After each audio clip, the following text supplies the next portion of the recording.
mass arrests of all or nearly all of Greenwood's residents.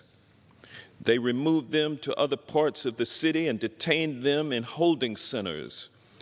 Entering the Greenwood district, people stole, damaged, or destroyed personal property left behind in homes and businesses. And people, some of them agents of government, also deliberately burned or otherwise destroyed homes credibly estimated to have numbered 1,256, along with virtually every other structure, including churches, schools, businesses, even a hospital and a library in the Greenwood district.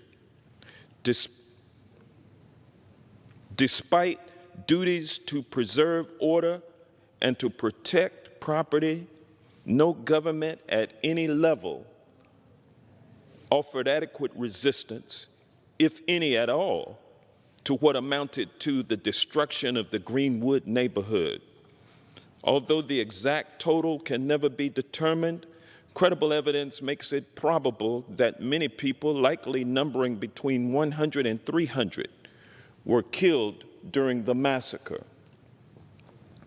And I'm reading to you from the report of the Tulsa Commission that was set up by the city of Tulsa to report on the events that happened in Greenwood 100 years ago.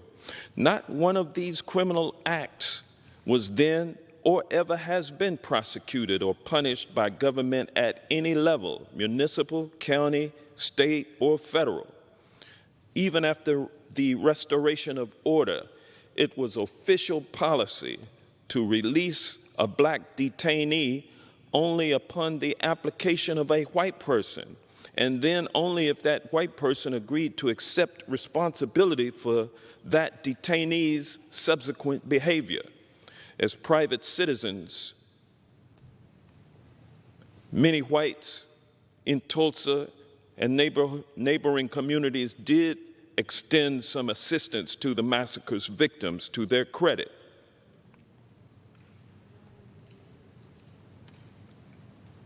Despite being numerically at a disadvantage, black Tulsans fought valiantly to protect their homes, their businesses, and their community.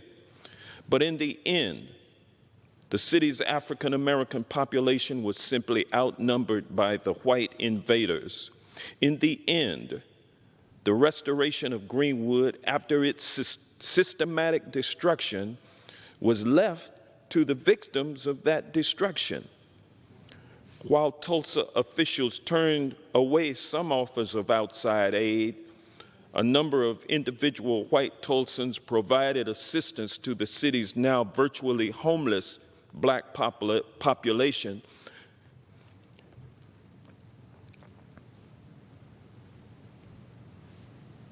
In recent years, there have been ongoing discussions about what to call the event that happened in 1921. Historically, it's been called the Tulsa Race Riot. Some say it was given that name at the time for insurance purposes. Designating it a riot prevented insurance companies from having to pay benefits to the people of Greenwood whose homes and businesses were destroyed. Now, this is not me talking. I'm still reading from that report. It also was common at the time for any large-scale clash between different racial or ethnic groups to be categorized a race riot. What do you think? The report asks. Definition of riot: a tumultuous disturbance of the public peace by three or more persons assembled together and acting with common intent. Definition of massacre: the act or an instance of killing a number of usually helpless or unresisting human beings under circumstances of atrocity or cruelty. So that's why I personally refer to it as the Tulsa Greenwood Massacre as opposed to a race riot. And having read those excerpts, I'm now ready to yield back to the gentleman from New York, and I thank him for extending the time to me. Thank you, Congressman, for your deep insights, and thank you for the kind words